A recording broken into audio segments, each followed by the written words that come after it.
Hello guys, welcome back to my YouTube channel. तो दोस्तों, आप लोगों के लिए पिछली क्लास में मैंने सप्लीमेंट्री एंगल से रिलेटेड जो है वो इम्पोर्टेंट क्वेश्चन जो है वो डिस्कस किया था।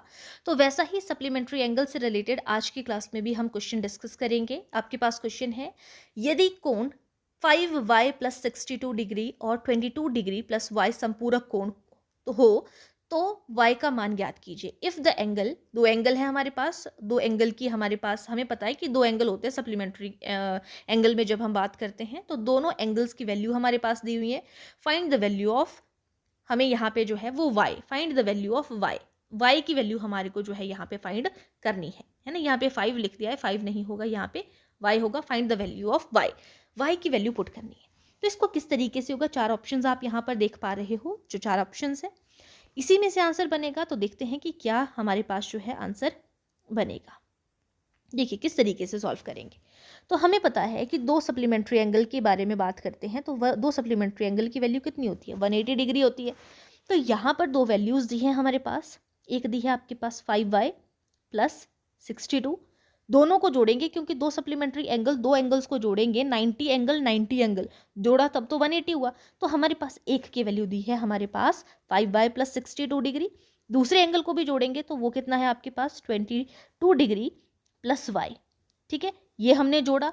जब इन दोनों को जोड़ रहे हैं तो हमारे पास कितनी वैल्यू निकल कर आ रही है, वो क्या है हमारे पास पता है हमें। दो सप्लीमेंट्री एंगल्स की वैल्यू कितनी होती है, 180। इन दोनों को आपस में जोड़ दिया मैंने यहाँ पे। ठीक है, तो अब देखिए 5y, y को एक साइड अगर हम ले जाएं तो 5y प्लस y का है तो कितना हो जाएगा यहाँ पे 6y हो जाएगा। ठीक है, ये जब 6y हो गया तो हमारे पास एक वैल्यू यहाँ पर दूसरी, एक ये हो गई, दूसरी क्या आ जाएगी 62 और 22 को ऐड करेंगे तो 2 और 2 कितना हो गया यहाँ पे 4 और 6 और 2 कितना हो गया 8 इज इक्वल टू 180। सिर्फ सॉल्व करना है इसको, और कुछ नहीं बचा है आगे।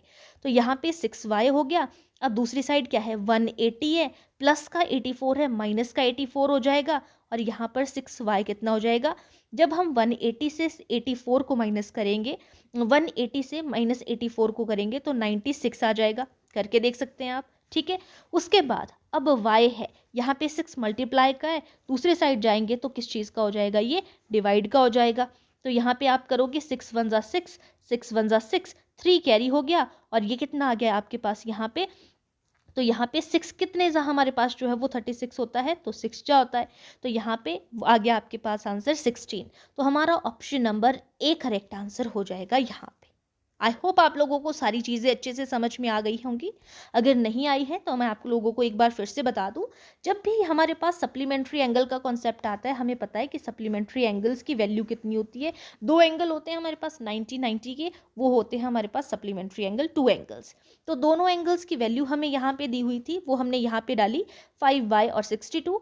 दूसरी एंगल को भी हमने यहाँ पे प्लस कर दिया और वो हो गया 180 के इक्वल। यहाँ पे y को एक साइड ले आए और दूसरी सिंपल जो बिना y के थे उसको एक साइड ले आए और इक्वल टू 180। फिर 6y और यहाँ पे 180 से दूसरी साइड लेके गए 84 को, दोनों को माइनस किया 96। अब यहाँ पे ये मल्टीप्लाई में था, 6y की बात करें तो y की वैल्यू हमें निकालनी है। हमें यही बोला था कि y की क्या वैल्यू होगी, तो 96 को यहाँ पे मैंने डिवाइड कर दिया 6 से और इस तरीके से हमारा जो है वो पूरा आंसर यहाँ पे बन गया था। किसी को अगर नहीं समझ में आया होगा वो कमेंट सेक्शन पे मुझसे पूछ लीजिएगा। आज की क्लास में इतना ही, बाकी हम करेंगे ऐसे ही इंपॉर्टेंट क्वेश्चन नेक्स्ट क्लास में। Thank you.